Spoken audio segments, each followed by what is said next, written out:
আসসালামু আলাইকুম। আজকের মেডিটেশন সেশনে সবাইকে স্বাগত জানাচ্ছি। আমি ডক্টর আতিকুল হক মজুমদার। আমাদের আজকের যে মেডিটেশন লাইভ সেশন, এই সেশনটা আমরা লাইভ ব্রডকাস্ট করছি আমাদের ফেসবুক পেজ থেকে। একই সাথে এটার একটা জুম লিংকও দেওয়া আছে ফেসবুক পোস্টে, এর আগের গতকালের একটা পোস্টে, এবং সেই পোস্টে গিয়ে যে কেউ সরাসরি জয়েন করতে পারেন জুমের মাধ্যমে, এবং সেক্ষেত্রে আপনারা আমাদের সাথে সরাসরি কনভারসেশনে অংশ নিতে পারেন। আমাদের আজকের সেশনের টপিক হচ্ছে কিউরিওসিটি, অর্থাৎ কৌতূহল। এবং এটার যেটা সারমর্ম হচ্ছে যে আমাদের ব্লেসিংস অফ কিউরিওসিটি, অর্থাৎ কৌতূহল এটা আসলে আমাদেরকে কিভাবে উপকার করে, এটার উপকারিতা অনেক।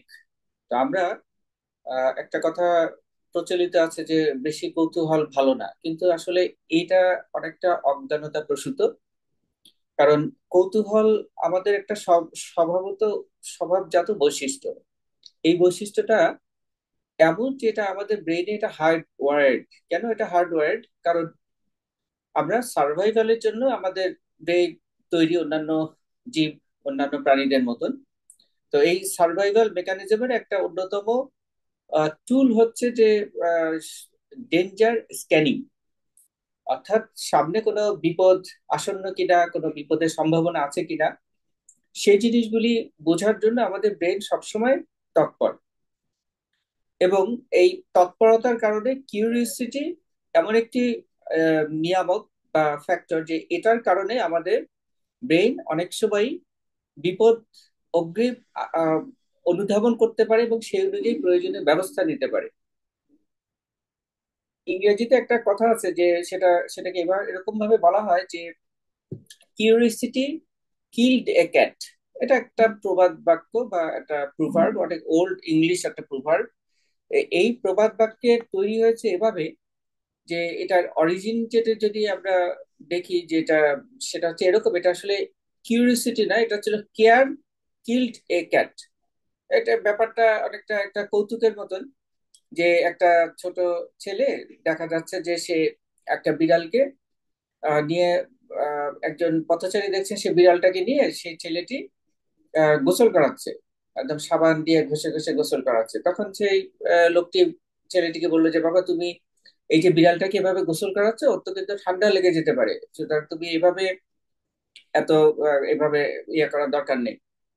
তো যাই হোক, পরে ওই ভদ্রলোক আবার খানিকক্ষণ পর ফিরে এসে দেখলেন যে সেই ছেলেটি কাঁদছে, বসে বসে কাঁদছে, এবং তার পাশে সেই বিড়ালটি মৃত শুয়ে আছে। তা তখন দেখে তিনি, ওনারও মন খারাপ, উনি বললেন যে, দেখো বাবা, আমি কিন্তু তোমাকে সে সময় বলেছিলাম যে তুমি এই বিড়ালটাকে এভাবে গোসল করিও না, হ্যাঁ, এটা ওর জন্য ক্ষতিকর হবে।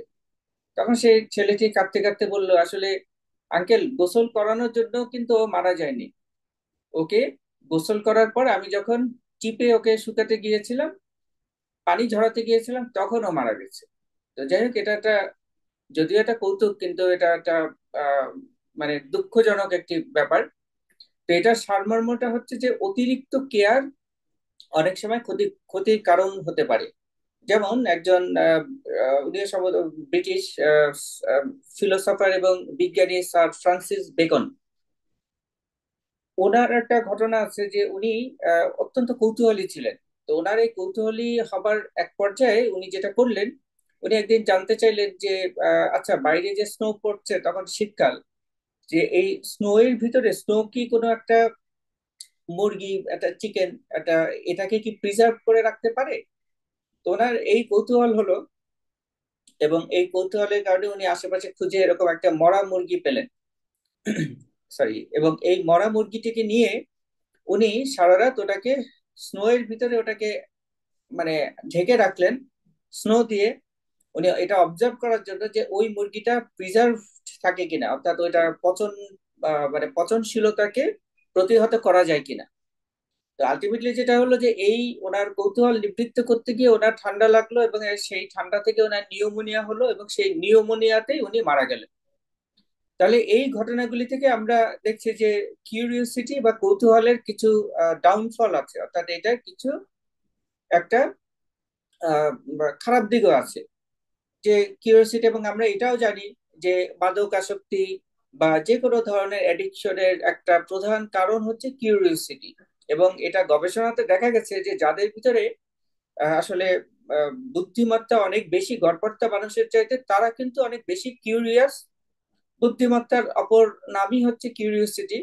এবং এই কিউরিওসিটির কারণে তাদের ভিতরে self harm in the sense of novelty seeking, অর্থাৎ তারা একটা বৈচিত্র্য প্রিয়াসী, অর্থাৎ তারা চায় নতুন করে পথ, একটা সেই পথটাকে তারা এক্সপ্লোর করতে।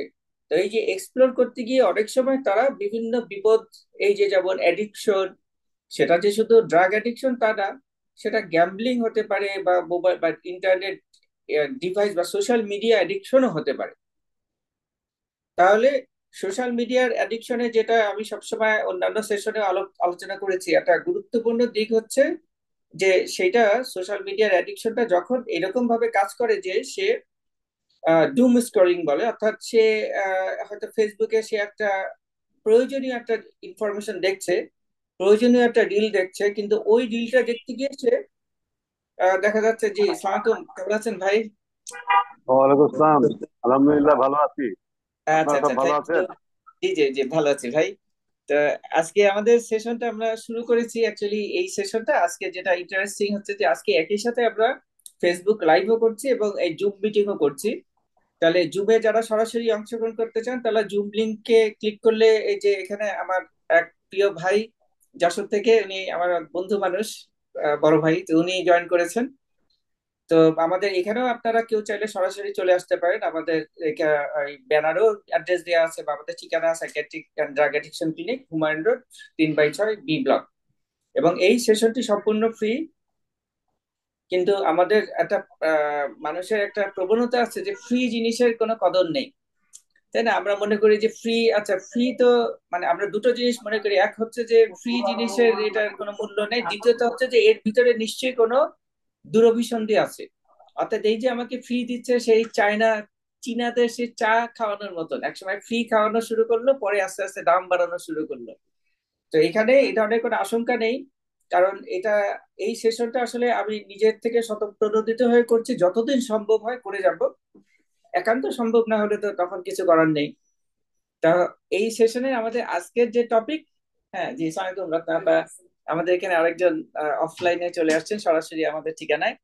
রত্না আপা, এই যে আমাদের এখানে খোকন ভাইও আছেন।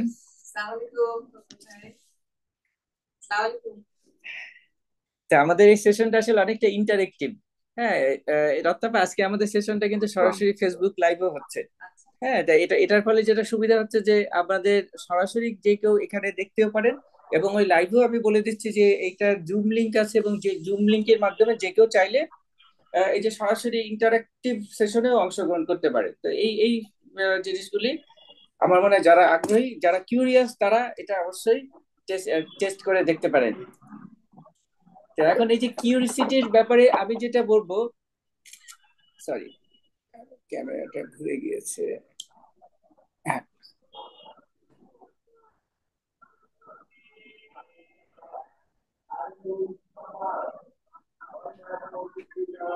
কিউরিসিটি যেটা আমি একটা উদাহরণ দিচ্ছিলাম, যে স্যার ফ্রান্সিস বেকনের একটা উদাহরণ, যে উনি অত্যন্ত কিউরিয়াস ছিল। উনি একজন বিজ্ঞানী এবং ফিলোসোফার, ব্রিটিশ। তো উনি একবার, ওনার ইচ্ছা হলো যে মুরগি, যেটা মানে যে যে কোনো এই ধরনের প্রাণীকে এদেরকে কি প্রিজার্ভ করা যায় কিনা বরফে।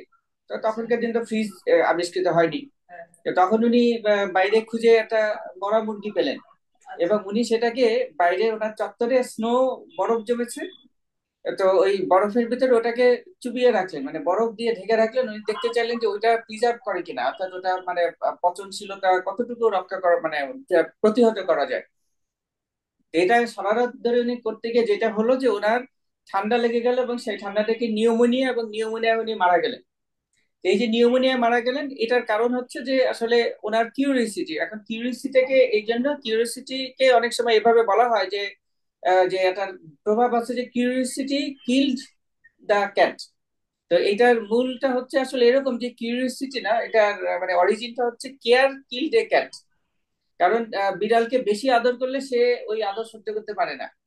এই যে যেমন এই যে একটা কৌতুকের কথা আমি একটু আগে বলেছি, যারা ফেসবুকে ছিল আপনাদের কাছে আরেকটা আরো একবার বলি, এটা আমি আগেও হয়তো বা বলেছি, যে একজন ভদ্রলোক রাস্তা দিয়ে যাচ্ছিলেন, দেখলেন যে একটা ছেলে সে একটা বিড়ালকে গোসল করাচ্ছে, তো সাবান দিয়ে ঘষে ঘষে। উনি বললেন যে বাবা তুমি এত বিড়ালকে এইভাবে ঠান্ডা পানি দিয়ে গোসল করিও না, ওটা ও কিন্তু এটা সহ্য করতে পারবে না, মারা যেতে পারে। কিন্তু ছেলেটি কোনো কথা শুনছে না, তার মতন করে যাচ্ছে। তো পরে ওই ভদ্রলোক যখন ফিরছেন, ফেরার সময় উনি দেখলেন যে ওই বিড়ালটা আসলে মরে পড়ে আছে এবং ছেলেটা বসে কাঁদছে। তখন তিনি বললেন যে দেখো বাবা, তোমাকে তো আমি আগেই বলেছিলাম যে বিড়ালকে এত যত্ন করে গোসল কারণে এটা ওর জন্য আরো ক্ষতির কারণ হয়ে দাঁড়াবে। তখন সেটা কাঁদতে কাঁদতে বললো যে না আঙ্কেল, ও তো গোসল করানোর জন্য মারা যায়নি। বলছে তাহলে কেন? বলছে যে গোসলের পর ওকে আমি চিপে পানি ঝরাতে গিয়েছিলাম, সে সময় মারা গেছে। তাহলে এটা যদিও একটা কষ্টকর, হ্যাঁ, এটাকে এটাকে আমি আসলে কৌতুক বলতে চাই না, এটাকে বলে স্যাটায়ার। হ্যাঁ, মানে এটা একটা খুব দুঃখজনক ঘটনা, কিন্তু আসলে এইভাবে উপস্থাপনাটাই এরকম যেন মানে ওই কষ্টের মধ্যে মানুষের মনে একটা হাসি আসে যে এই এইরকম বোকামি মানুষ করে। তো এইটাকে বলে স্যাটায়ার। তো ওই স্যাটায়ারটার মূল উপজীব্যটাই হচ্ছে যে অতিরিক্ত কেয়ার অনেক সময় ক্ষতির কারণ হতে পারে। তো যাই হোক, এই যে কিউরিসিটির ব্যাপারটা এরকম যে আমাদের ব্রেনের সার্ভাইভাল মেকানিজম হচ্ছে কিউরিওসিটি। কারণ কিউরিওসিটি না থাকলে কিন্তু আমরা আমাদের বিপদ সম্পর্কে সতর্ক হতে পারবো না। তাহলে কিউরিওসিটি যত বেশি থাকবে তত বেশি কিন্তু আমাদের অনেক দিক থেকে লাভবান হব আমরা। এক হচ্ছে যে আমাদের সার্ভাইভাল যেটা স্কিল এটা বাড়বে, যে কোনো আমাদের রেজিলিয়েন্স বাড়বে, অর্থাৎ যে কোনো পরিস্থিতিতে তো আমরা ঠান্ডা মাথায় ওটা বিবেচনা করতে পারবো, সেই ধরনের দক্ষতা আমাদেরকে আমাদের বাড়বে।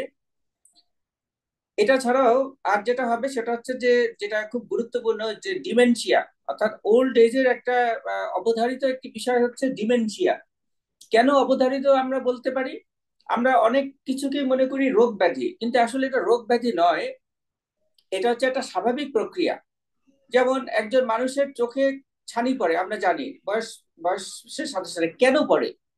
এটা যদি আমরা তো অনেক মেকানিজম জানি, কিন্তু যে জিনিসটা আমাদের মেডিকেল টেক্সট বইও পড়ানো হয়নি, যেটা ইভলিউশনারি ব্যাখ্যা করা যায় বা কমন সেন্স দিয়ে বোঝা যায়, একটা সিস্টেম, সেই সিস্টেমটার একটা একটা ডেট, এক্সপায়ারি ডেট আছে।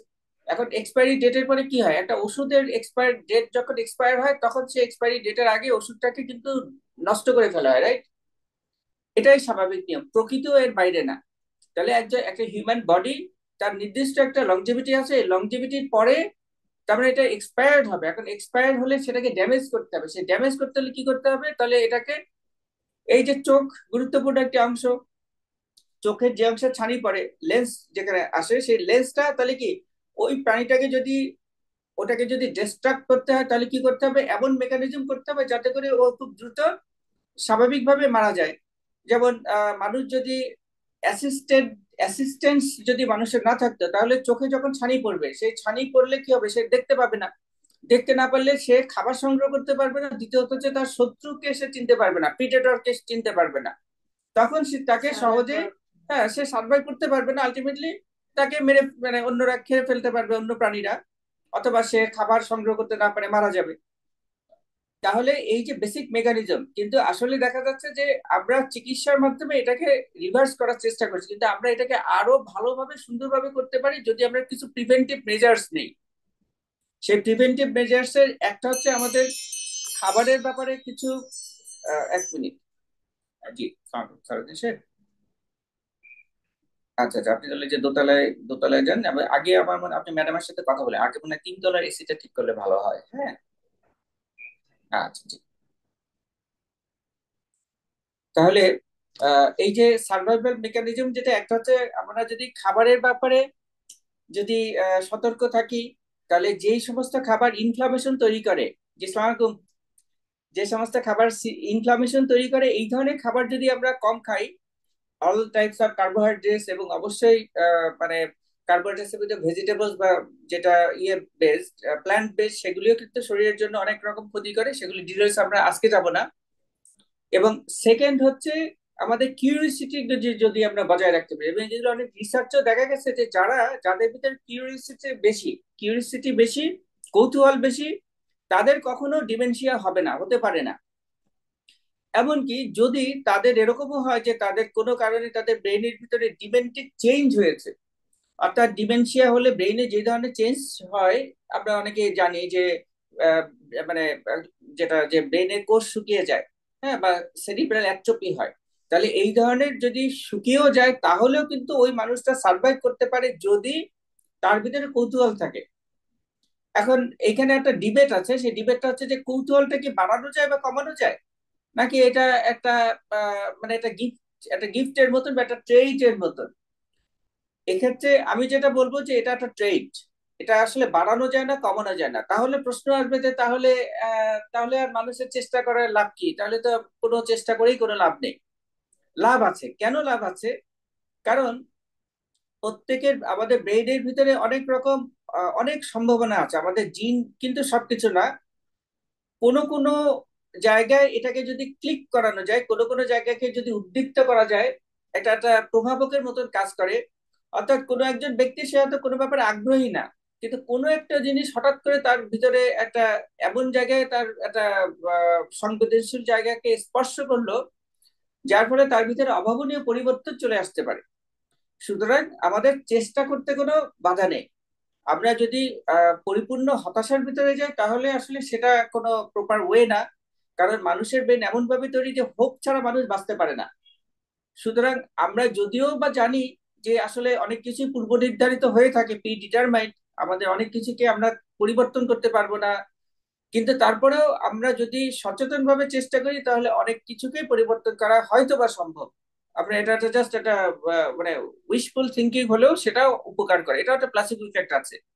তাহলে এই যে কিউরিওসিটির ব্যাপারটা আমি এভাবে বলবো যে যারা আজকের এই সেশনে অংশগ্রহণ করছেন, অনলাইনে জুমে বা ফেসবুক পেজে যারা দেখছেন, অথবা কেউ যদি বাইরে পরবর্তীতে দেখেন, সরাসরি এখানে আছেন আসছেন যারা, তাদের ভিতরে কিউরিওসিটি আছে বলেই ওনারা এইটা, আপনারা এটা দেখছেন বা দেখবেন। কারণ এই যে কিউরিওসিটি যদি না থাকতো তাহলে কিন্তু এই ধরনের সেশনে আপনারা কেউই আসতেন না, অংশগ্রহণ করতেন না, বা আপনাদের আসার ইচ্ছাই হতো না। তাহলে কিউরিওসিটি এইভাবে আমাদের ভিতরে কাজ করে।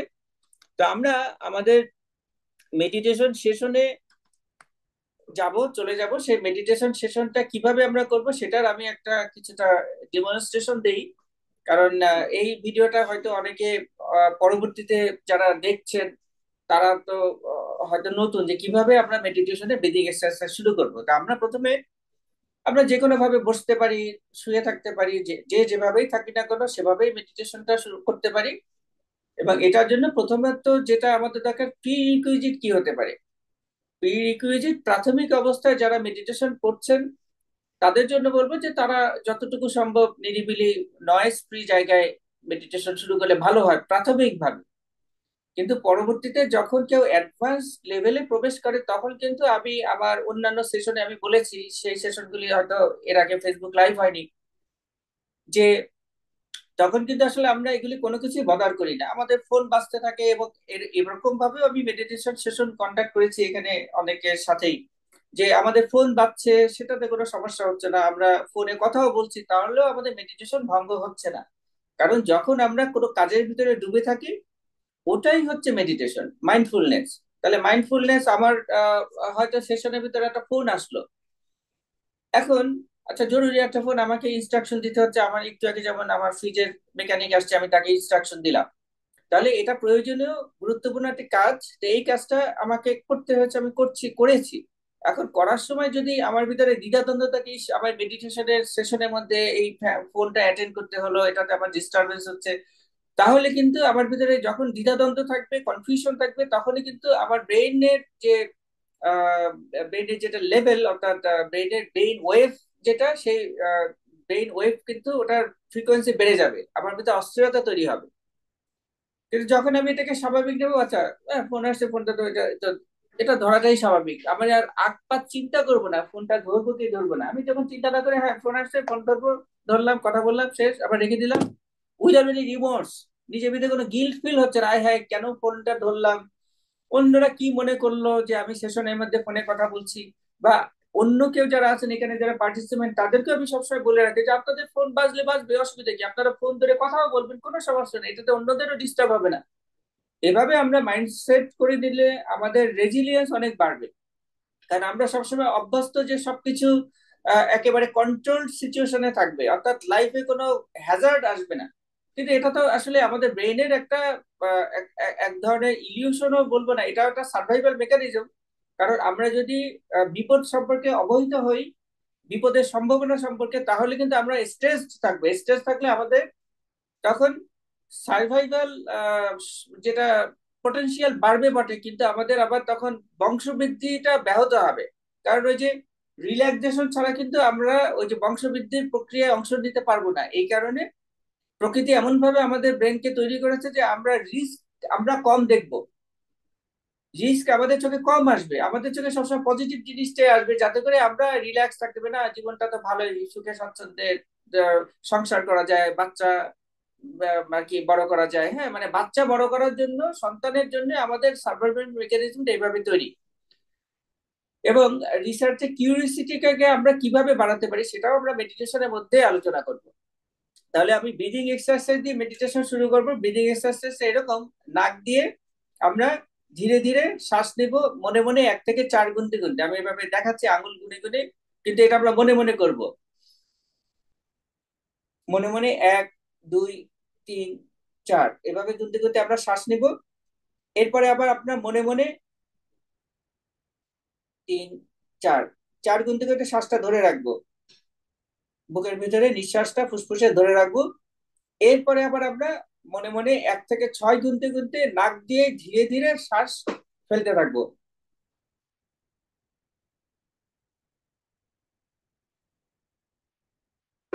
4 গুনতে গুনতে, সরি, শ্বাস নিচ্ছি, 4 গুনতে গুনতে শ্বাস ধরে রাখছি। এরপরে আবার 6 গুনতে গুনতে নাক দিয়ে ধীরে ধীরে শ্বাস ছাড়তে থাকছি। এবং শ্বাস যখন ছাড়বো তখন আমাদের পেট ভিতরের দিকে যতটুকু সম্ভব টেনে নেওয়ার চেষ্টা করব, যাতে করে পেট যদি আমি ভিতরের দিকে টানি, এটা হবে অ্যাবডোমিনাল একটা মানে স্ট্রেচ হবে, মানে ডায়াফ্রামটা সংকুচিত হবে। এবং যার ফলে আমাদের ফুসফুসে ভিতরের নিচের দিকে যে বাতাসটা, ওই বাতাসটা অনেক সময় প্রবাহিত হয় না, ওটা এটা ডেড স্পেসের মধ্যে থাকে, ওই জায়গায় নড়াচড়া না হওয়ার কারণে ওই জায়গার ফুসফুসটা সংকুচিত হয় না সাধারণত আমরা যখন স্লো ব্রিদিং করি।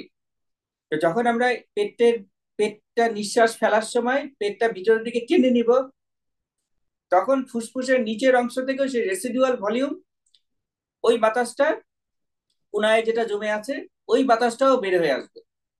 তাহলে পরবর্তী নিঃশ্বাসের সময় আমাদের প্রচুর বাতাস শরীরের ভিতরে চলে আসবে। তাহলে এইভাবে যখন আমরা আমাদের শ্বাস প্রশ্বাস নিতে থাকবো, তখন আসলে আমরা খুব দ্রুত মেডিটেশনের মধ্যে চলে যাব। এবং কিভাবে এত দ্রুত যাওয়া সম্ভব সেটা এটা একটা ম্যাজিকের মতন।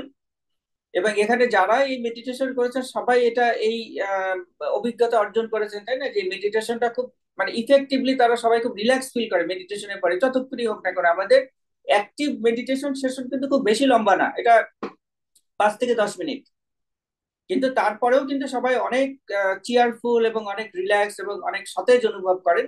এবং ওই মেডিটেশনটা এমন না যে আমি শুধু কল্পনা করতে বলি যে এই চারিদিকে ফুলের বাগান কল্পনা করুন, হ্যাঁ, সুন্দর বাতাস বইছে, ঝিরঝির পাখির আহ, ডাক অথবা ঝর্ণার আওয়াজ, এই সমস্ত না।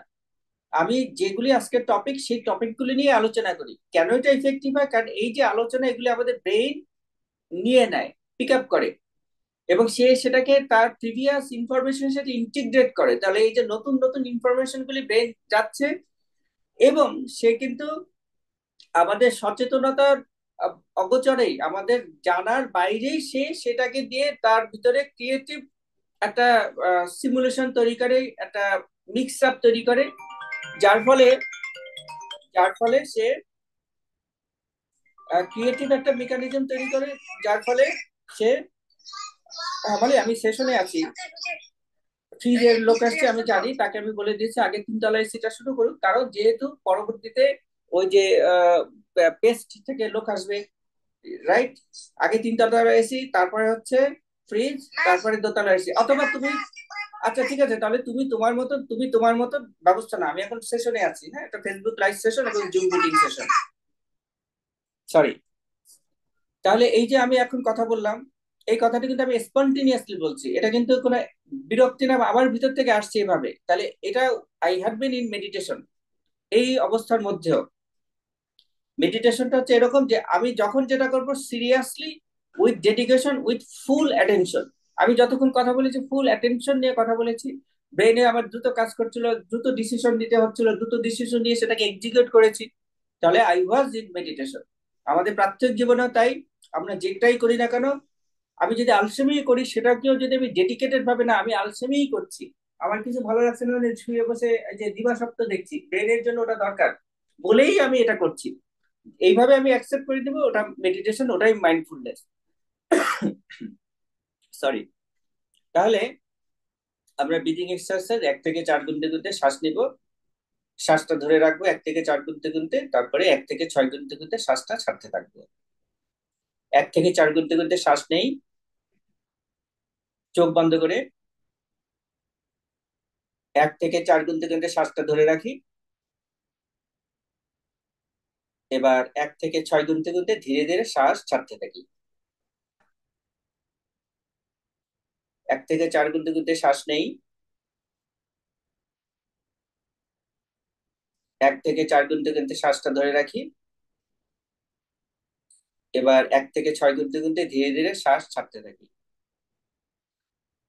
আমি এই যে মেডিটেশন কন্ডাক্ট করছি, আমাদের ভিতরে আমাদের ব্রেন সিনক্রোনাস ওয়েতে, ব্রেনের যে ফ্রিকোয়েন্সি, ব্রেন ওয়েভ, এটা কিন্তু কমে যাচ্ছে। এবং গ্রুপ মেডিটেশনে এটা এরকমই হয়, এটা কাইন্ড অফ ম্যাজিক, যে আমরা না চাইলেও কিন্তু সংক্রামিত হয়ে যাই, আমাদের ব্রেন ওয়েভ কমে যায়, যেতে বাধ্য। কেন বাধ্য, কেন কমবে? এটা কি কোনো হিপনোসিস? নো। এটার জন্য আমার মনের আগে ইচ্ছা থাকতে হবে যে না, I will be meditated, I want to be meditated in meditative state. অর্থাৎ আমাকে সাবমিট করতে হবে, হ্যাঁ, সম্মতি, মনে মনে সম্মতি দিতে হবে, না আমি এই সেশনে মেডিটেশনের মধ্যে যাব, তখন এটা কাজ করবে। কিন্তু আমার ভিতরে যদি রেজিস্ট্যান্স থাকে, না আমি যাব না, তাহলে কিন্তু এটা কাজ করবে না, এবং কেউ এটাতে জোর করে কাউকে মেডিটেশন করানো যায় না বা হিপনোসিস করানো যায় না। আমি যেমন এখন মেডিটেশনের ভিতরে এই সেশনটাকে আমি আরেকটা পেজে আমি শেয়ার করছি, আমার কিন্তু এখন চোখ খোলা, কিন্তু আপনাদেরকে আমি ডিরেকশন দিয়েছি চোখ বন্ধ রাখতে। তাহলে আমার চোখ খোলা, am I in meditation? Yes I am. কারণ আমি সিনসিয়ার, আই এম অথেন্টিক, আমি প্রকাশ করছি, আমি বলছি, আমি কাজ করছি, সবই করছি।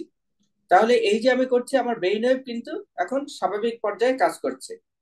তাহলে এইটাই হচ্ছে ইন্টারেস্টিং ব্যাপার, মেডিটেশনটা এমন যে আমরা যখন সবকিছুকে স্বাভাবিকভাবে নিব, যেটা করার সেটা করছি, ইটস ওকে, এখানে কোনো ভুল নেই, কোনো কিছু ভুল হতে পারে না, ন্যাচারাল, সবকিছুই ন্যাচারাল, তখন আসলে আমাদের সেইটাই হবে প্রকৃত মেডিটেশন। তাহলে এই যে আমাদের মেডিটেশনের ব্রিদিং এক্সারসাইজ, এটা অত্যন্ত গুরুত্বপূর্ণ। এটার কারণ আমরা মেকানিজমে আজকে বা সম্ভব হলে আরেকটা সেশনে আমরা বলবো যে কেন ব্রিদিং এর কারণে আমরা দ্রুত মেডিটেশনে যেতে পারি বা থাকতে পারি। আবারও ব্রিদিং এক্সারসাইজ, 1 থেকে 4 গুনতে গুনতে শ্বাস নেই, 1 থেকে 4 গুনতে গুনতে শ্বাস ধরে রাখি, আবার 1 থেকে 6 গুনতে গুনতে ধীরে ধীরে নাক দিয়ে শ্বাস ছাড়তে থাকি। আবারও আমরা 1 থেকে 4 গুনতে গুনতে নাক দিয়ে শ্বাস নেই, 1 থেকে 4 গুনতে গুনতে শ্বাস ধরে রাখি, আবার 1 থেকে 6 গুনতে গুনতে ধীরে ধীরে শ্বাস ছাড়তে থাকি। আসসালামু আলাইকুম। ওয়ালাইকুম আসসালাম, প্লিজ আসেন। তাহলে এইভাবে আমরা মেডিটেশনের ব্রিদিং এক্সারসাইজ করব, আমরা করছি। আর একবার শ্বাস নিব, আমরা 1 থেকে 4 গুনতে গুনতে শ্বাস নেই, 1 থেকে 4 গুনতে গুনতে শ্বাস ধরে রাখি,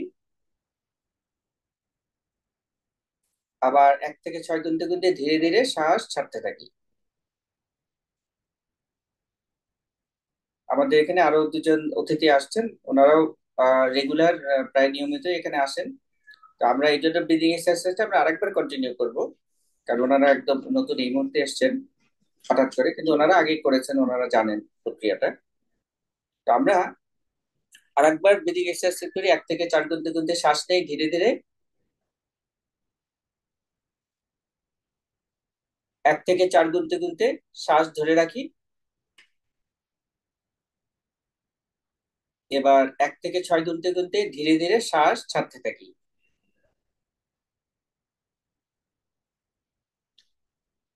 আমরা এখন মেডিটেশনের মধ্যেই আছি। আমাদের এই মেডিটেশনে যারা নতুন তাদেরকে বলবো যে মেডিটেশনের ভিতরে যখন আমরা থাকি তখন আমাদের মনে বা আমাদের মাথায় অনেক চিন্তা ভাবনা চলে আসবে। এই আশাটাই স্বাভাবিক। আমাদের একটা প্রবণতা হচ্ছে এরকম যে এই চিন্তা ভাবনাগুলিকে আমরা তাড়ানোর চেষ্টা করি, যে না আমি মেডিটেশনে আমার কনসেন্ট্রেশন রাখতে হবে, আমাকে আমার মনোযোগ একদিকে রাখতে হবে। আমরা জোর করে মনোযোগ একদিকে ধরে রাখার চেষ্টা করি, এই চেষ্টা কখনো সফল হতে পারে না, কারণ এটা অ্যাগেইনস্ট নেচার, এটা ন্যাচারাল না। ন্যাচারাল হচ্ছে যে চিন্তা ভাবনা আসবেই। আমাদের ব্রেনের ডিফল্ট মোড নেটওয়ার্ক নামে একটা নেটওয়ার্ক কাজ করে। ওই নেটওয়ার্কটাকে যদি ডিঅ্যাক্টিভ করতে হয় তাহলে ওইটার জন্য মেডিসিন ছাড়া উপায় নেই।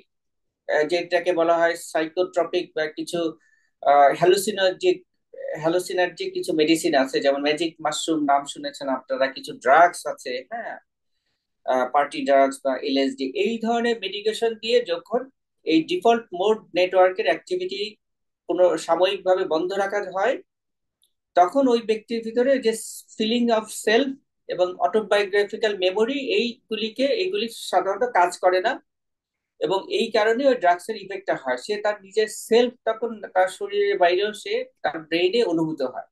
যাই হোক, সেটা ভিন্ন বিষয়। আবারও ব্রিদিং এক্সারসাইজ, 1 থেকে 4 গুনতে গুনতে শ্বাস নেই,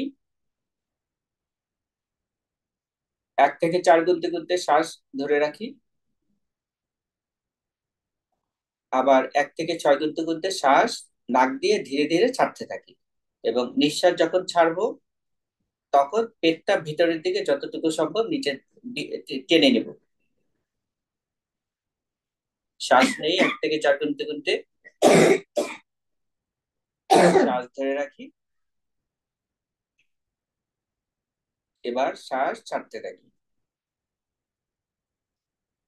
তাহলে যেমন চিন্তা ভাবনা আসলে সেগুলিকে তাড়ানোর চেষ্টা করার দরকার নেই।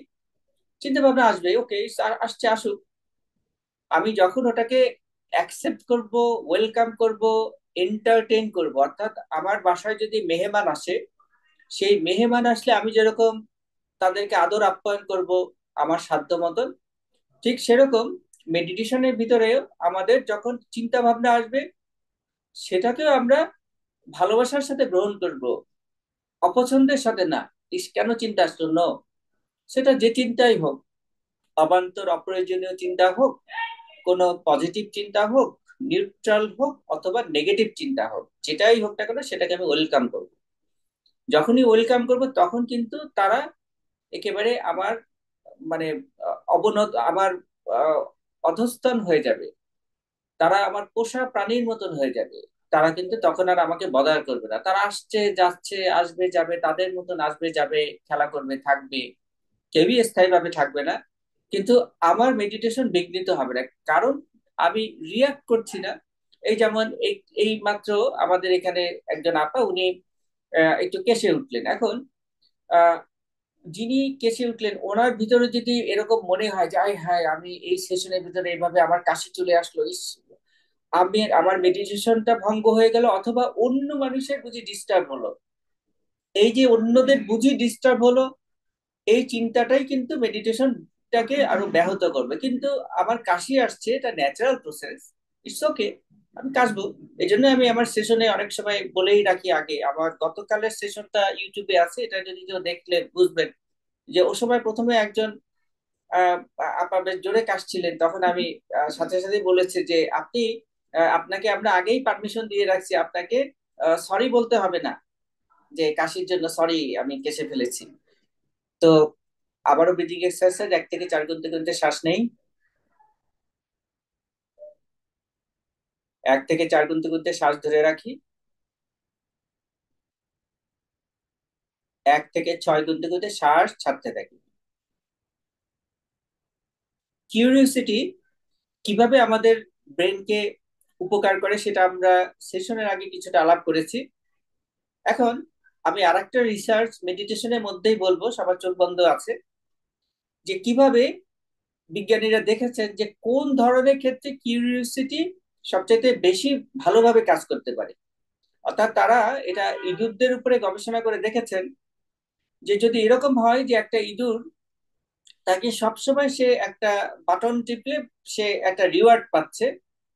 তাহলে আমরা এটা জানি যে রিওয়ার্ড যখন পাই তখন ব্রেনের রিওয়ার্ড সিস্টেম অ্যাক্টিভেটেড হয়, কিন্তু অ্যাকচুয়ালি ব্যাপারটা হুবহু এরকম নয়।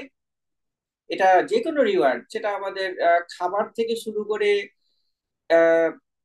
মেডিটেশন থেকে শুরু করে, বা যে কোনো ভালো কিছু, একটা মুভি দেখা হোক, বা আমি যদি যারা অ্যাডিকশনে আছে, অ্যাডিকশনের ব্যাপারটাও তো রিওয়ার্ড, এটা আমরা সবাই জানি। ওটা সবচেয়ে বেশি আহ, প্রচন্ড ইন্টেন্স রিওয়ার্ড, যে কারণে অ্যাডিকশন দেখা যায় অন্যান্য প্লেজারেবল অ্যাক্টিভিটি, সেটা খাওয়া হোক বা সেক্সুয়াল ইন্টারকোর্স হোক, তার চাইতেও এটা বেশি আকর্ষণীয় যে কোনো প্রাণীর কাছে, অন্তত ম্যামালদের ভিতরে, স্তন্যপায়ী প্রাণীদের ভিতরে।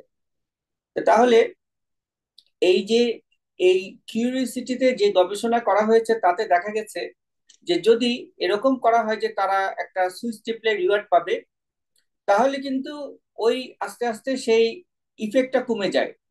ড্রাগসের ক্ষেত্রে আমরা দেখি যে ড্রাগসের তখন কিন্তু তার ডোজ আরো বাড়াতে হয়। কিন্তু আমাদের কিউরিওসিটিটা এমন একটা বিষয় যে কোন ক্ষেত্রে এটা কাজ করবে, যখন সে যদি কোনোবারই যদি না পায়, দেখা গেছে সেই ইঁদুরদেরকে যদি তারা সুইচ টিপসে কোনো খাবার কোনো রিওয়ার্ড পাচ্ছে না, তাহলে কিন্তু একসময় তাদের ওই রিওয়ার্ডের আর উত্তেজনাটা হবেই না। তো যেটা বললাম যে আমাদের প্রচলিত ধারণা হচ্ছে যে একটা কাঙ্ক্ষিত জিনিস বা কিছু লক্ষ্যে পেলে পর আমরা আমাদের ব্রেইনের রিওয়ার্ড সেন্টার উদ্দীপ্ত হবে, যে একটা গন্তব্যে পৌঁছালে আমরা খুশি হব, সুখী হব। আসলে সেটা না। যাওয়ার জন্য যে চেষ্টা বা জার্নি, এই জার্নিটাই অ্যাকচুয়ালি ডোপামিন রিলিজ করে। এটা খুব ইন্টারেস্টিং, এটা একটা রিসেন্ট রিসার্চ ফাইন্ডিং। এটা আমরা আগে এভাবে জানতাম না। আগে আমরা যে পড়াশোনা করেছি, সাইকিয়াট্রিতে পড়াশোনা করেছি, তাতে আমরা এটাই আসলে জেনেছি যে ওই প্লেজারেবল এই ওই অ্যাক্টিভিটির কারণে ব্রেনের ডোপামিন রিলিজ হয়, তখন আমরা আনন্দ অনুভব করি। কিন্তু আসলে সেটা নয়।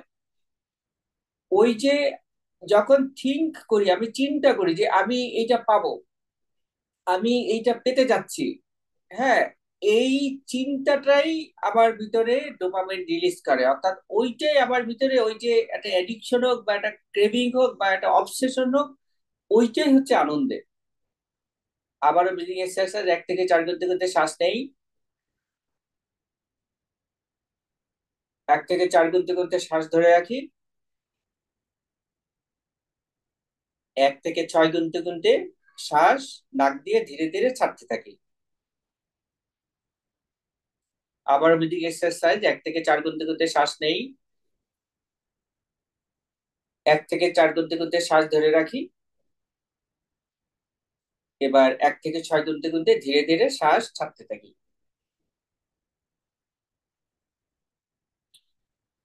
এই ইঁদুরদেরকে দেখা গেল যে তাদেরকে প্রতিবার রিওয়ার্ড দিলে আস্তে আস্তে তাদের ভিতরে যে আনন্দের অনুভূতি কমে যায়। আবার একেবারে না দিলে তো ওটাও কমে যাবে। কিন্তু যদি এটা আনপ্রেডিক্টেড হয়, অর্থাৎ আমি যে চেষ্টা করছি প্রতিবার আমি পাবো কিনা জানি না, পেতেও পারি নাও পেতে পারি। অর্থাৎ আমি সাফল্যের জন্য আরেক ভাবে যদি বলা যায়, আমি সাফল্যের জন্য চেষ্টা করছি একটা নির্দিষ্ট লক্ষ্যে, এটা আমি আর অর্জিত হতেও পারে নাও পারে। যখন অনিশ্চয়তা থাকবে লক্ষ্য অর্জনের পথে, তখন ব্রেনের রিওয়ার্ড সিস্টেম বেশি অ্যাক্টিভেটেড হয়। ওই যে ইঁদুরদের উপর গবেষণা থেকে এটাই পাওয়া গেছে, এবং এটা আমাদের ক্ষেত্রেও একইভাবে প্রযোজ্য। আবারও ব্রিদিং এক্সারসাইজ, 1 থেকে 4 গুনতে গুনতে শ্বাস নেই। 1 থেকে 4 গুনতে গুনতে শ্বাস ধরে রাখি। 1 থেকে 6 গুনতে গুনতে শ্বাস ছাড়তে থাকি।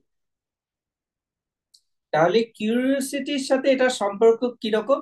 এটা হচ্ছে এইরকম যে আমার কোনো ব্যাপারে যদি কৌতূহল থাকে, যেটা আমি এই জন্য কথাটা বলছি কারণ আমাদের অনেক সময় ফ্রাস্ট্রেশনে আমরা ভুগি, যে আমাদের প্রোক্রাস্টিনেশন, এই ধরনের প্রোক্রাস্টিনেশন হয় যে আমার একটা নির্দিষ্ট বিষয়ে কিছু জানার প্রয়োজন।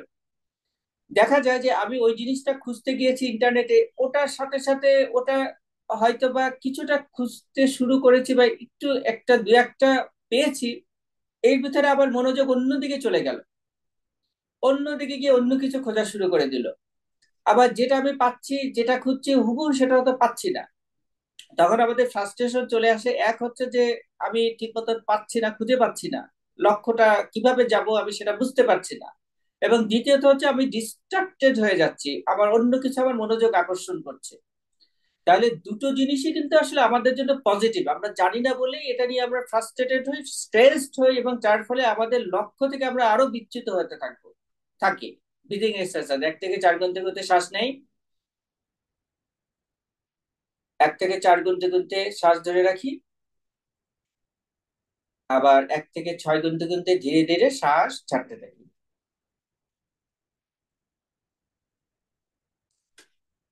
আর একবার ব্রিদিং এক্সারসাইজ, 1 থেকে 4 গুনতে গুনতে শ্বাস নেই,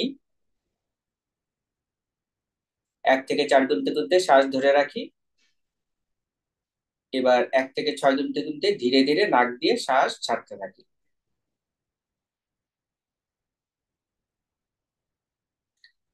ব্রেনে আমাদের যেভাবে তথ্য সংকলিত হয়, এটার একটা পদ্ধতি আছে। এটা এটা এটা মেশিন লার্নিং এ এই পদ্ধতিটা ব্যবহার করা হয়। সেটা হচ্ছে যে একটা মেশিনকে যদি আমি শুধু নির্দিষ্ট একটি তথ্য যদি দেই, যেটাতে আমি তাকে স্কিলড করতে চাই, শুধু যদি সেই তথ্যটাকে ফিড দেই, সেই ইনফরমেশনটা, এটাকে বলে ওভার ফিটেড ব্রেইন হাইপোথিসিস বা OBH।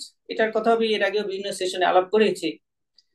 তো এটা মেশিন লার্নিং এর ক্ষেত্রে ব্যবহার করা হয় যে যদি একই যে কাঙ্ক্ষিত ইনফরমেশন, সেই একই প্রকার ইনফরমেশন যদি ব্রেইনে দিতে থাকি, তাহলে কিন্তু ওই ইনফরমেশন ব্রেইন ওভারলোডেড হয়ে যাবে এবং ওই ইনফরমেশন নিয়ে সে আর কাজ করতে পারবে না, ওভারওয়েলড হয়ে যাবে। ওই যে নদীর নদীর পানি, নদীর কুল ছাপিয়ে যাওয়ার মতন, সেই নদীটাকে খরস্রোতা নদীর মতন সেটা দিয়ে আর বিদ্যুৎ উৎপাদন করা যাবে না।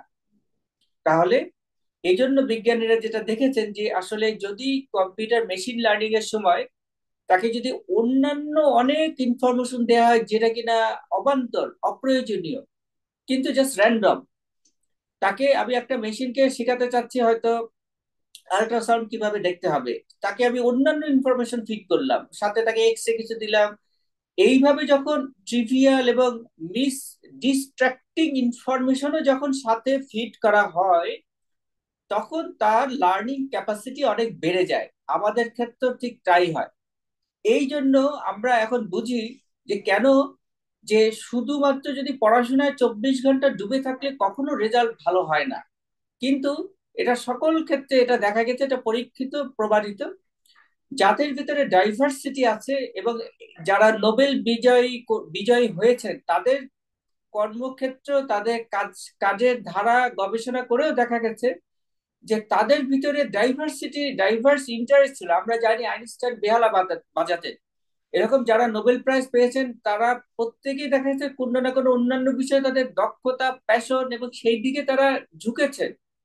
তারা শুধু গাধার মতন ওই নিজের কাজ নিয়েই ব্যস্ত থাকেননি। আবারও ব্রিদিং এক্সারসাইজ, অধিকাংশের ক্ষেত্রে এটা সত্য। 1 থেকে 4 গুনতে গুনতে শ্বাস নেই, 1 থেকে 4 গুনতে গুনতে শ্বাস ধরে রাখি, 1 থেকে 6 গুনতে গুনতে শ্বাস ছাড়তে থাকি।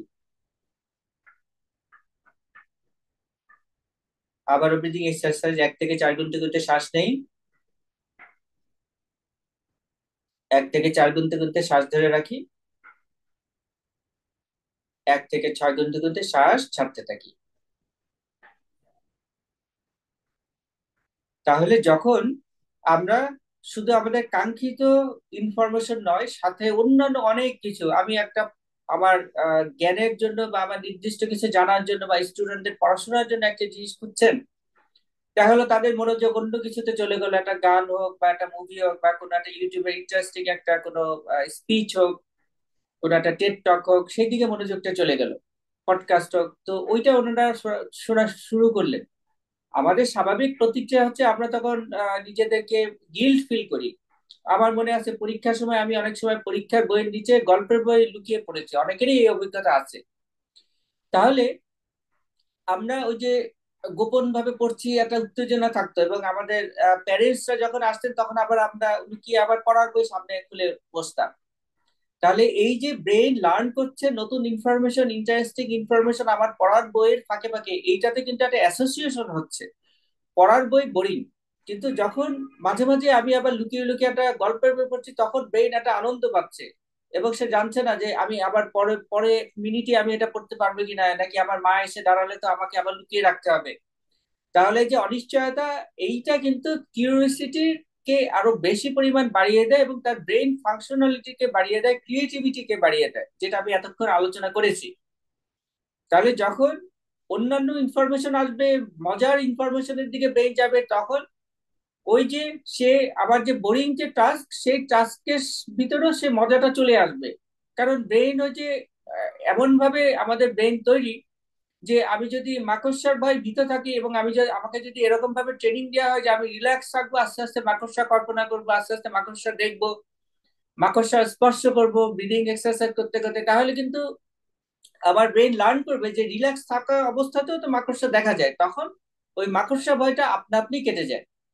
এটা খুব সাইন্টিফিক মেকানিজম, খুব মানে বিহেভিয়ারাল এবং খুব একটা ইজি টেকনিক। ঠিক একইভাবে যখন আমার কাঙ্ক্ষিত তথ্যের সাথে সাথে অন্য তথ্য আসবে যেটাতে আমার মজা পাচ্ছি, তখন ব্রেন আরো দ্বিগুণ, আরো বহুগুণ এক্সপোনেনশিয়ালি অ্যাক্টিভ হবে। আমরা দেখেছি, আমার মনে আছে যে আমি যখন ছোটবেলায় পরীক্ষার আগে বাসায় যদি কোনো মেহমান আসতেন, যে উনি হয়তো কয়েকদিন থাকবেন, ওই যে আনন্দ উত্তেজনা, আমার পড়াশোনা তখন শিখেই উঠতো। পড়াশোনা বাদ দিয়ে এসে মেহমানদের সাথে মেহমানদারি বা তাদের সাথে গল্প করতে অনেক ভালো লাগতো।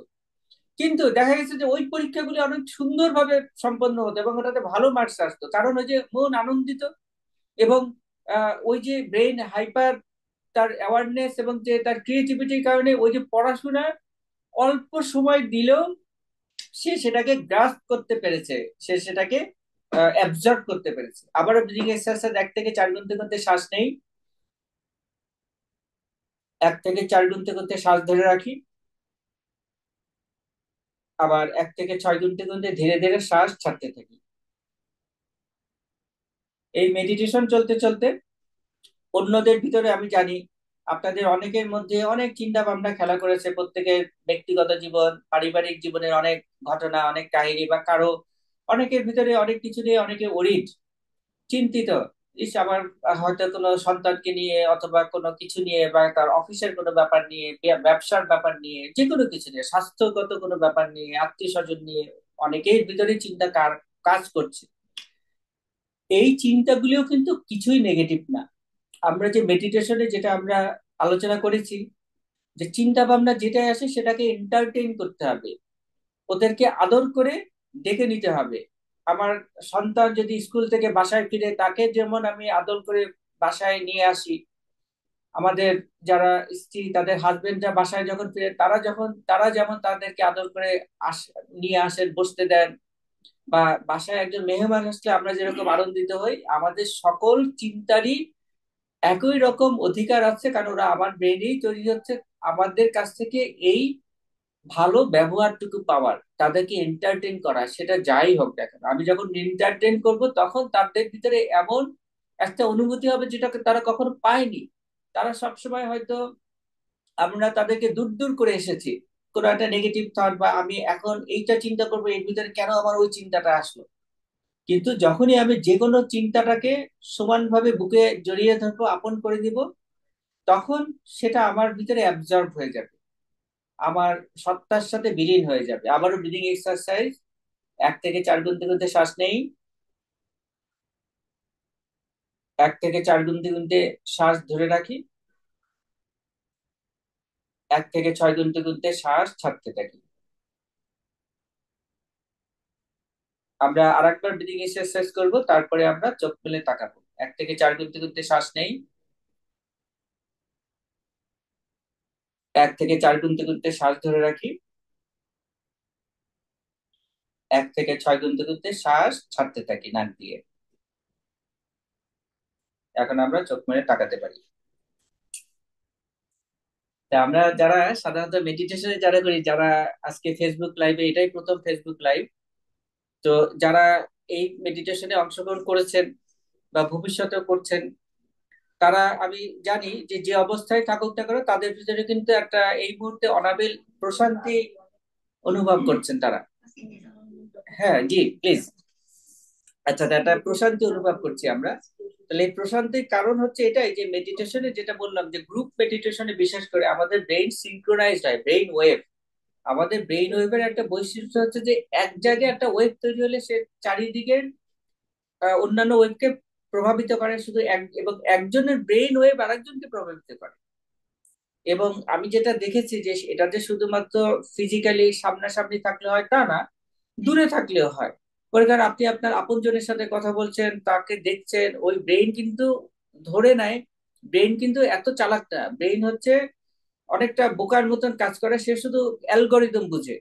অর্থাৎ সে স্ক্রিনে দেখছে একজন লোক বসে আছে, ব্রেন কিন্তু ধরে নেবে ও আছে, সে বুঝি একটা দূরে একটা চেয়ারে বসে আছে।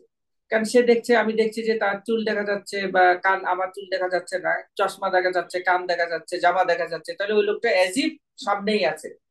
তাহলে ব্রেন এভাবে পারসিভ করে না যে সে আমার কাছেই আছে, তাহলে ওই একই প্রভাব অনুভূত হয়, সে যদিও জানে যে না দূরে আছে। তাহলে আমাদের ব্রেন এভাবে কাজ করে। এবং আমরা যা কিছু জেনেছি, যেহেতু আমরা মেডিটেশনের মধ্যে থেকে এটা জেনেছি, সুতরাং এটা আমাদের ব্রেইনে আপনা আপনি কাজ করা শুরু করবে এবং আমাদের জন্য সেটা অনেক পজিটিভ ইফেক্ট নিয়ে আসবে। তাহলে এই পর্যায়ে আমি আসলে অন্যদেরকেও আমন্ত্রণ জানাচ্ছি, যদি কেউ কিছু শেয়ার করেন, শেয়ার করতে চান। আমরা এই যে অনলাইনে খোকন ভাই আছে, খোকন ভাইকে দিয়ে শুরু করি। আমি এখানে একটু দেখাই যারা লাইভে আছেন, দেখছেন। এই যে আমাদের প্রিয় খোকন ভাই। খোকন ভাই, আপনি কিছু যদি এখন বলেন যে আপনার আজকের অনুভূতি বা আপনার নিজের রিফ্লেকশন কি। কারণ চিন্তা ভাবনা আপনার ভিতরে যেটা আসছে, যেটা মনে করেন যে এটা মানে ওর্থি টু শেয়ার, হ্যাঁ, ওর্থ টু শেয়ার, সেটা আপনি শেয়ার করেন, তাহলে আমাদের সবার তার যে কোনো পার্সপেক্টিভ আমাদের জ্ঞানকে সমৃদ্ধ করে। জি, আসসালামু আলাইকুম। আমি তো প্রায়শই অ্যাটেন্ড করে থাকি। তো আজকে একটা একটু ডিফারেন্ট লাগলো। মানে খুব আমার কাছে খুব চার্মফুল বলে মনে হলো। বিলিং স্টাইল থেকে শুরু করে সব কথাগুলোই, যে আমরা যদি সবকিছুকে সহজ ভাবে নিই তাহলে সহজ, আর যদি জটিল ভাবে নিই তাহলে জটিল। তো কেন আমি জটিল ভাবে যাব? আমি সহজকে সহজ ভাবেই নিই। যদি জিনিসটা জটিলও থাকে সেটাকেও আমি সহজ ভাবে নিই। তবে আমি জিনিসটাকে বা সিচুয়েশনটাকে আমি সুন্দর করে ট্যাকল করতে পারবো। এটাই জি, মনে হয় যে প্রত্যেকের হওয়া উচিত। আমি আমারটা কথা বলছি, অন্য জি, জায়গায় জি। চাপাচ্ছি না। না। আপনার কথাগুলোতে আমার কাছে তাই মনে হলো যে যাই করি না কেন আমার মানে মুখ্য উদ্দেশ্যটাকে ঠিক রেখে বা আশপাশ থেকে যেগুলো আহ কি বলবো হ্যাজার্ড আসবে, জি, হ্যাজার্ড আসতে পারে, নেগেটিভ পজিটিভ যাই আসবে কেন সেটাকে আমি সুন্দরভাবে গ্রহণ করবো, করে আমার লক্ষ্যতে আমি ঠিকই চলে যাবো। রাইট। মানে ওটাকে মোকাবেলা এটাই করতে আমার হবে, কাছে। ওটাকে এড়িয়ে গেলে হবে না, ভয়ে পালালে হবে না। রাইট। Thank you. ভয় খুব পাওয়ার সুন্দর, প্রশ্নই ওঠে না। চমৎকার বলেছেন ভাই। আসলে এইটাই হচ্ছে ইউনিভার্সাল একটা মেথড, রুল। হ্যাঁ, এই রুলটা যে যে জানবে, সে কিন্তু জীবনে মানে তার রেজিলিয়েন্স হচ্ছে অসাধারণ। সে যতই বিপর্যয় হোক না কেন, সে কিন্তু সেটাকে ওভারকাম করে সে দাঁড়াতে পারবে। তাহলে এখানে আর যারা আছেন, তারা যদি কিছু বলেন। আতিফ আপা। আমি তো আজকে একটু পরে আসলাম। হুম। এসে মানে আজকে টপিকটা কি ছিল? আজকে ছিল কিউরিওসিটি। কিউরিওসিটি। জি, জি। কিউরিওসিটি, তবে ওই যে আতিফ ভাইয়ের ওই জিনিসটার সাথে আমি একমত যে ডাইভার্সিটিটা, হুম, ডাইভার্সিটি আসলে মানে এতটাই জরুরি, এবং এটার রেজাল্টটা যে এত সুন্দর, এত ফ্রুটফুল। হুম। কোন এক এক পেশে কিংবা একটা কিছু নিয়ে থাকলে যেমন যতটুকু রেজাল্ট, আমরা মনে করি ডাইভার্সিটিতে হয়তো ওভারলোডেড হয়ে যায়, কিংবা আমরা হয়তো শেষমেশ আমাদের মূল লক্ষ্য থেকে হয়তো বিচ্যুত হয়ে যাবে, এটা একটা ভয় থাকে। কিন্তু অ্যাকচুয়ালি কিন্তু তা হয় না। আমি যদি এক পেশে কোনো একটা কাজ নিয়ে থাকি, তাহলে যতটুকু রেজাল্ট আসে, ডাইভার্সিটিতে হয় কি ওইটা তো ওই পর্যন্তই থাকে, পাশাপাশি আমি আরো কিছু অতিরিক্ত কিছু আমি অর্জন করতে পারি। হ্যাঁ, যেটা হলো অনেক সময় ম্যাজিকের মতো কাজ করে। এটা সব ক্ষেত্রে, ধরেন আমাদের লাইফের ক্ষেত্রে, চিন্তা ভাবনার ক্ষেত্রে, যে কোনো প্রোডাকশনের ক্ষেত্রে, যে ক্ষেত্রেই যান না কেন, এটা অনেকে কিন্তু বিলিভ করতে চায় না। বাট ডাইভার্সিটিটা, এটা হচ্ছে খুবই ইম্পর্টেন্ট এবং একটা এসেনশিয়াল হচ্ছে আমি বলবো।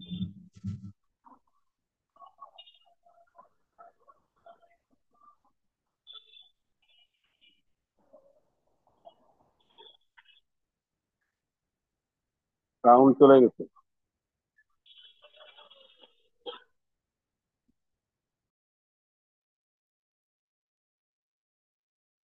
আমি এখানে মেডিটেশনে আছি, তার মানে আমার আমার চিন্তাটা থিঙ্কিংটা একদিকেই হইতে হবে, আর সব জানালা দরজা ক্লোজ থাকবে না।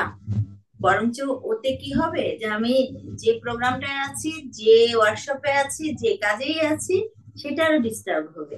কিন্তু যদি খোলা থাকে, সবকিছু আসে।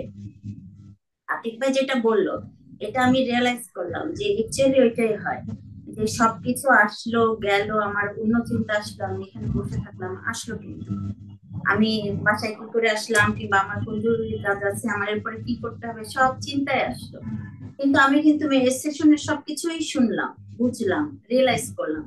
তাই কি হচ্ছে যে আমরা আসলে যেটা, বিশেষ করে আমি আগে যেটা মনে করতাম যে না, অনেক কষ্ট করে নামাজে মনোযোগ ধরে রাখতে হবে, পড়াশোনার মনোযোগ ধরে রাখতে হবে, বিশেষ করে ছেলেরা, ওরা পড়াশোনা করতে পাশাপাশি ওরা যদি খেলাধুলা করে, অন্য কিছু করে, তাতে তো পড়াশোনার ক্ষতি নাই, কারণ সব অফ করে দিয়ে শুধু লেখাপড়ায় তো আমি অত বেশি কিছু পাচ্ছি না। যতটুকু ওরা অন্য কিছু করেও দিচ্ছে, তাহলে তো একসাথে ওর ধরেন ফিজিক্যাল হেলথটাও ঠিক থাকতেছে। হ্যাঁ, ও ওর ওর মানসিক বিকাশটাও ভালো হচ্ছে, পাশাপাশি লেখাপড়াটাও হচ্ছে। সেটা যদি একটু কমও হয়, আমার মনে হয় যে সেটা অন্য কিছু দিয়ে পোষায় যায়। খুবই ভালো একটা সেশন হলো আজকে। এটা আরো মনে হয় আরো একটু বেশি সময় নেওয়া হওয়া জরুরি, কারণ টপিকটা যে অনেক, হ্যাঁ অনেক ভাস্ট, আর হচ্ছে এই যেমন আপনি অনেক রিসার্চের কথা বললেন, এটা অনেক তাত্ত্বিক কিছু আছে, ব্রেনের কিছু আছে, যেমন এটা হলো যারা সায়েন্স ব্যাকগ্রাউন্ড তারা হয়তো একটু চট করে ধরতে পারবে, তাছাড়া অনেকে হয়তো ধরতে পারবে না। এটা বুঝে ক্লিয়ার হওয়ার জন্য আরেকটা সেশন হলো। হ্যাঁ অবশ্যই, আমরা এটা আবার সেকেন্ড সেশন নেক্সট উইকে করব। তারপরে আপনাকে আপনাকে আগে ধন্যবাদ জানাই। গত গত গত শনিবার আমাদের এখানে একটা গেট টুগেদার হয়েছিল, যারা আমরা নিয়মিত অংশগ্রহণ করি। খোকন ভাই এসেছিলেন যশোর থেকে। তো এই আপা উনি ছিলেন না, উনি ঢাকার বাইরে ছিলেন, কিন্তু উনি ওনার বাসা থেকে আমাদের গেট টুগেদারে পার্টিসিপেশনের জন্য অনেক পোলাও রান্না করে পাঠিয়েছিলেন। তো এই জন্য আপনাকে অনেক অনেক অনেক ধন্যবাদ। আমি তো মাঝখানে আমার শাশুড়িকে নিয়ে তো আমি অনেক পেরেশানিতে ছিলাম। তারপরে আমরা একটু আমাদের হজে যাচ্ছি 31 তারিখে, আমাদের 11টায় ফ্লাইট। তবে সবকিছু মিলাই আর কি, আমি আসার সময় করতে পারছিলাম না, আসতেও পারছিলাম না। এর ফাঁকে আবার আমার সাহেব আবার হঠাৎ করে প্রোগ্রাম করে ফেললো, বলে যে আমরা কুয়াকাটা যাচ্ছি। পরে বলে বৃহস্পতিবারে চলে গেলাম, রবিবারে ব্যাক করলাম। এইভাবেই আছি, বুঝলেন যে আমি এখানে এখন করতে পারি না। আজকে আসলাম যে আপনি একটু দেখা করে যাই, ভাইকে বলে যাই যে আমরা 31 থেকে যাচ্ছি। আর তো সময় আর তো পাবো না, সামনে শনিবারে তো আমার সবাই দোয়া করবেন আমাদের জন্য। ওর কথাটাই ঠিক যে আমরা হয়তো মনে করি নেগেটিভ চিন্তা ভাবনা চলে আসে, যেটা নামাজে বা যে কোনো সময় একটু হতাশা হই আমরা, কিন্তু না, এটা আসবে। এই হতাশাটাকেও আমাদেরকে পজিটিভ ভাবতে হবে, যা হয় হোক। এ না আসলে কিন্তু ভালো লাগে, তবে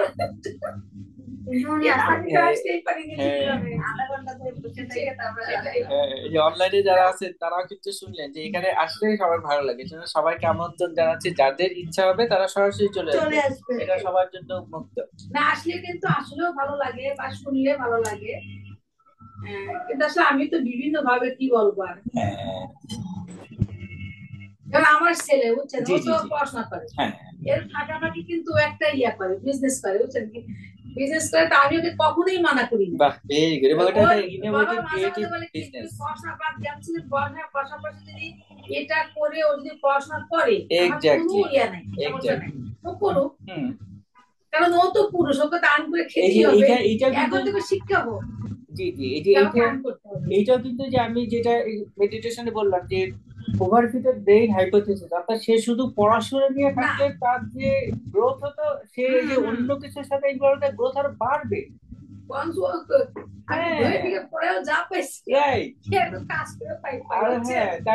আর সবকিছু মিলে আরো মানে এক্সপোনেনশিয়াল আরো বাড়বে, মানে এটা গাণিতিক হারে বাড়বে, এটা আমাদের ইমাজিনের বাইরে। এটা আমার কোনো কারণ না। তাহলে বাবা মারাও আমরা আরো আশ্বস্ত হতে পারি যে আমার বাচ্চা কেন খেলাধুলায় এত আগ্রহী, তার সে এরকম তার এক্সট্রা একাডেমিক কারিকুলাম যত থাকবে তত কিন্তু তার পটেনশিয়াল ক্রিয়েটিভিটি বাড়ছে। আর্কিটেকচার পড়ে না, দুনিয়া ইয়ের সাথে ইনভলভ হয়ে গেছে, যে আপনি নাটক এগুলা, তারপরে এক্সট্রা একাডেমিক, তারপরে আপনার ভলিবলে। আমি কিন্তু কখনো একটু বলি না এটা করো না, কারণ একসময় ছোটবেলায় করোনা বলে দেখছি অনেক সমস্যা, তাতে বুঝছেন? কোনো লাভ ওর হয়নি। সেটাতেই বেশি ইন্টারেস্ট। রাইট। এখন আমি তো যা তোর মতো তুই কর, কিন্তু নিজেকে ভালো রেখে সব কর। বাস শেষ। এই যে নিজে, এটাও আমি কিন্তু এর আগে অনেক সেশনে বলেছি যে মরালিটি যখন নিজের ভিতর থেকে তৈরি হবে, আমার নিজের ধাঁচে, অন্য কারো মতো নয়, অন্য কোনো প্রেসক্রিপশন চাহিদা অনুযায়ী নয়, আমার বাবা মা বলেছেন বলে না, আমার নিজের ভিতর থেকে তৈরি হবে, সেটাই। সেইটা হচ্ছে প্রকৃত মরালিটি, যেটার জন্য আমাকে যে কেউ দেখে ফেললো কিনা বা আমাকে ভাবতে হচ্ছিল, তখন আমি নিজে থেকে মনে হবে না, এক্ষেত্রে আমি আমার মন থেকে সায় দিবে না, মন থেকে সায় দিবে না, কোনো এটা না যে এটা যদি করি তাহলে তো আমাকে এই কনসিকুয়েন্স হবে, নো, এমনিতেই মন থেকে সায় আমি দিবে না। হাজারো বললেও সেটা হবে না, না। যেটা হবার সেটা হবেই, হবে না। বুঝছেন? যেটা হবার সেটা হবে, এটা কিন্তু আমি রোধ করতে পারবো না। সেটা আমার জীবনী হোক, আমার মেয়ের জীবনী হোক, বা আরো জীবনী হোক, সবার ক্ষেত্রে একই জিনিস প্রযোজ্য। জি। অতএব এটা আর কি বলবো বলেন। এখন এখানে আসে তো খুব মোটামুটি ভালোই লাগে, তখন আবার আসা বন্ধ করি, তখন আবার বন্ধ করবেন না। হ্যাঁ, এটা সবসময় এটা কন্টিনিউ করবেন। এবার রত্না আপা, আপনি আপনার অভিজ্ঞতা শেয়ার করেন, আপনার চিন্তা মানে ভাবনা। আজকে তারও বেশি ভালো লাগলো। আমারও খুব ভালো লাগছে আজকে, আমার কাছে ভালো একটা ইনফরমেটিভ আমাদের জানার জন্য এবং বোঝার জন্য। তো আমাদের মেইনলি আমার যেটা মানে লাগলো যে কিউরিওসিটিটা প্রত্যেকটা মানুষের ভিতরে কিন্তু আছে। কিউরিওসিটি না থাকলে কিন্তু মানুষ আসলে বেঁচে থাকতে পারে না। তো আমাদের কিউরিওসিটি যত আছে তত নলেজ গ্যাদারিং এর ইয়েটাও। আমরা যত কিউরিয়াস হব কোনো একটা ব্যাপারে এবং তত বেশি জানবো, তত বেশি ব্রেন অ্যাক্টিভ থাকবে, তত বেশি আমরা বাস্তবে অ্যাক্টিভ থাকবো, আরো বেশি কর্মক্ষেত্রে সচল থাকবে। এটা হচ্ছে জিস কথা, যে আসলে আমরা বাচ্চাদেরকে যখনই এটা আটকে দেই তখন ও কিন্তু ইনফরমেশনটা নিতে পারছে না। কিউরিওসিটি একদম মানুষের জন্মের ভাই যেরকম বিড়ালের উদাহরণ দিলেন, আমি জানি যে অসম্ভব রকমের কিউরিয়াস তারা, মানে জীবনের ঝুঁকি থাকলেও তারা কিউরিয়াস। তো মানুষের ক্ষেত্রে তাই যে ঝুঁকিটার কথা চিন্তা করে না মানুষ, কিউরিয়াস হয় একই কিন্তু প্রত্যেকটা ব্যাপারে। এবং আপনি একদিকে আটকাবেন, আরেকদিকে কিউরিয়াস আর না আটকে যদি আমরা ওটাকে ছেড়ে দিই, তাহলে আমার মনে হয় যে ওটা অনেক বেশি তার জন্য, এবং সে একটা ভুল করবে, ভুল থেকে সে শিখবে, কিন্তু আমি ওইদিকে যেতে দিলাম না, সে ওইদিকেই পরে ঝাঁপিয়ে পড়বে, তাহলে ক্ষতি হবে। আমরা ভাবছি যে এটা ক্ষতিকর, কিন্তু সে নিজেই একসময় রিয়ালাইজ নিজে বুঝে, তাকে বুঝতে দিতে হবে। এটা কোনো রিস্ক আছে।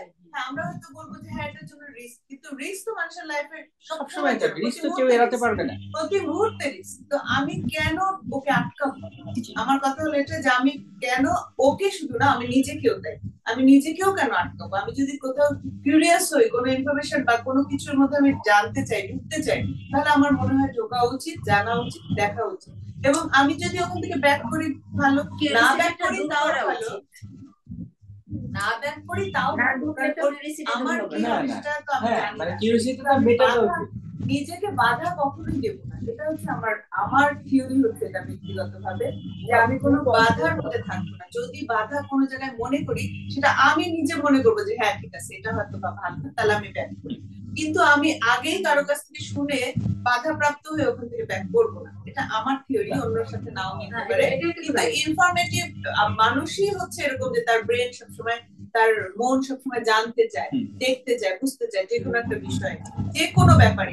সেটা আমরা আমাদের ইয়েতে খারাপ বলি, ভালো বলি, অনেকে হয়তো বলবে হ্যাঁ ওটা খারাপ, কিন্তু তোমার জানা বা দেখা বা বোঝা বা টেস্ট করা কোনো কিছু দরকার নেই। কিন্তু আমি বলি যে না, আমাদের সবকিছু, আমরা মানুষ, সবকিছু জানা, বোঝা, দেখার দরকার আমাদের আছে, প্রয়োজন, মানে তার নিজের জন্য প্রয়োজন আছে, সেই জন্যই দরকার।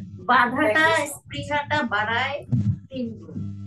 ধরেন কেউ একজন স্মোক করতে চাচ্ছে, কারণ দেখে হয়তো তার ভালো লাগতেছে, আপনি যতই নিষেধ করেন, যত নিষেধ করবেন ওর কিউরিওসিটিটা বাড়তে থাকবে, বাড়তে থাকবে, কিন্তু ওকে ছেড়ে দেন, এবং এক সময়, এখন কিন্তু ইয়াং জেনারেশন দেখাই যায় না স্মোক করে, তাই না? এবং স্মোকিং এর বিরুদ্ধে আপনারা জানেন যে আমি একটা ফোরামে আছি, ওখানে ইয়াংরা এখন এত বেশি অ্যাক্টিভ। আমাদের ইয়াং ফোরাম একটা হয়েছে, মাদার্স ফোরাম, টিচার্স ফোরাম আর ইয়াং ফোরাম, তিনটা ফোরাম হয়েছে। ইয়াং ফোরামরা এত বেশি অ্যাক্টিভ এবং এত বেশি তারা জানে এবং এটার বিরুদ্ধে এত বেশি কথা বলে এবং এত বেশি ইনফরমেটিভ তারা, আমি অবাক হয়ে গেছি যে ওদের তো এগুলো মানে একদম ইন্টারেস্ট ইয়ে করাই উচিত না, যে না না না এটা কেন, এটা তো আমরা ইয়ে করবো। কিন্তু তারা বলে যে অনেক অনেক বাচ্চা আমি দেখেছি ইউনিভার্সিটি, তারা বলে যে হ্যাঁ আমরা টেস্ট করি, ছেলে এবং মেয়ে, হ্যাঁ আমরা গিয়েছি দেখেছি টেস্ট করেছি, তারপরে দেখেছি যে না, আমি যখন জেনেছি যে এটা আমার জন্য ক্ষতি, আমি নিজে ফিল করেছি যে আমার জন্য ক্ষতিকর হয়ে গেছে, আমি ব্যাক করেছি। অনেকে আবার ব্যাক করতে পারছে না, তাদেরকে আমরা হেল্প করছি। অনেকে আবার বারবার যায়, বারবার ব্যাক করে। হ্যাঁ হ্যাঁ হ্যাঁ, বারবার বারবার ব্যাক করে, বাট তাকে আমি যদি এই প্রথমেই বাধা দিয়ে দিতাম যে না ওটা যেও না, সে কিন্তু লুকিয়ে হলেও করবে, না, ওই কিউরিওসিটিটা থেকেই যেত লাইফে, সে ওই এবং অনেকটা দিনের কারণে হয়তো আবার আরো বেশি বেশি বেশি। তো এই জিনিসগুলো আমার মনে হয় যে একটু আমাদের গার্জিয়ানদের ভাবা অবশ্যই সচেতন থাকা উচিত, ভাবা উচিত। তাহলে এই ব্যাপারে আমি আরেকটা আপনাদেরকে টিপস দিতে পারি, যেটা হচ্ছে যে মানে তাদেরকে আপনারা এইভাবে এই আঙ্গিকে মোটিভেট করলে আমার মনে হয় সেটা একটা অন্যতম কাজ হবে। যেমন এটা আমরা তো জানি যে ওই সিগারেট, খারাপ, ধূমপান এগুলি বলে লাভ নেই, এটা আমরা সবাই জানি। সিগারেটের গায়েই তো এটা লেখা থাকে, ওটা বলে লাভ হয় না। হ্যাঁ, বরং ওইটাতে আরো আকর্ষণ দৃষ্টি আকৃষ্ট, ব্রেন ওইটার প্রতি আগ্রহী হয়, ব্রেন এইভাবে এটা ওটাই একটা বিজ্ঞাপন হিসেবে কাজ করে। হ্যাঁ, ওইটা রাখা যাবে না। তাহলে যেই আঙ্গিকে আপনি করতে পারেন সেটা হচ্ছে যে দেখো আমরা কে আমরা স্মার্ট হতে চাই, মানে স্মার্ট অ্যাপিয়ার্ড হতে চাই, যে মানুষ আমাকে মানে চৌকাস এরকম মনে করবে। একটা সময় এরকম ধারণা ছিল যে ওই কি ওই যে একটা গান আছে না, যে সিগারেট, যে ওটাই হলো স্মার্ট। কিন্তু এই চিন্তাটা এখন অবসলিট, একদম অবসলিট, এটা এখন মোটেও না। তাহলে আমার স্মার্টনেস, প্রত্যেকে চায় যে আমি স্মার্ট অ্যাপিয়ার হবো, তাহলে স্মার্টনেস কিসে হবো, যে আমি স্মোক করি না, এইটাই হচ্ছে একটা অন্যতম স্মার্টনেস। এই যে সুযোগ থাকা সত্ত্বেও এটা, তারপরে আমি এইটা ছাড়াও আমি আরো বেশি নিজেকে স্মার্ট হিসেবে প্রতিপন্ন করতে পারি, তাহলে এইরকম ভাবে তাদেরকে যদি মোটিভেট করা যায় তাহলে ওটা তাদের কাছে আরো রিওয়ার্ডিং হবে। তুমি সিগারেটকে বাদ তোমাকে একটা ছোট্ট ভাব নিয়ে করবে, হ্যাঁ, তুমি যখন কত স্মার্টলি তুমি চলতে পারো, যে কোনো পরিবেশে যে কোনো সিরিয়াসলি তুমি যাইতে পারতেছো, এই যে তোমার একটা অবাধ গতিবিধি। আমি আগে স্মোক করতাম, যে আমার সবসময় ইয়ে থাকতো যে এই যে গায়ে গন্ধ আছে, হ্যাঁ, মানে একটা জায়গায় আবার সাথে সাথে ওটা লাগে না, মানে শরীরে গন্ধ থেকেই যায়, নাক দিয়ে গন্ধ আসে। হ্যাঁ, তাহলে এইভাবে যদি আমরা চেষ্টা করি তাহলে আমরা মানে আরো ভালোভাবে মোটিভেট করতে পারবো। তো যাই হোক, আমরা সবাইকে অনেক ধন্যবাদ জানাচ্ছি আজকের সেশনে আসার জন্য। তো আমাদের এখানে খোকন ভাই, তাহলে আমাদের আজকের মতন সেশন আমাদের এখানে সমাপ্ত করতে চাচ্ছি। সবাইকে অনেক অনেক ধন্যবাদ আমাদের সেশনে থাকার জন্য, যারা অনলাইনে যারা দেখছেন, খোকন ভাই আছেন, তাহলে সবাইকে অনেক অনেক ধন্যবাদ জানিয়ে আজকের মতন আমাদের সেশন সমাপ্ত ঘোষণা করছি। আবার দেখা হবে আগামী শনিবার সকালে। আল্লাহ হাফেজ। আল্লাহ হাফেজ।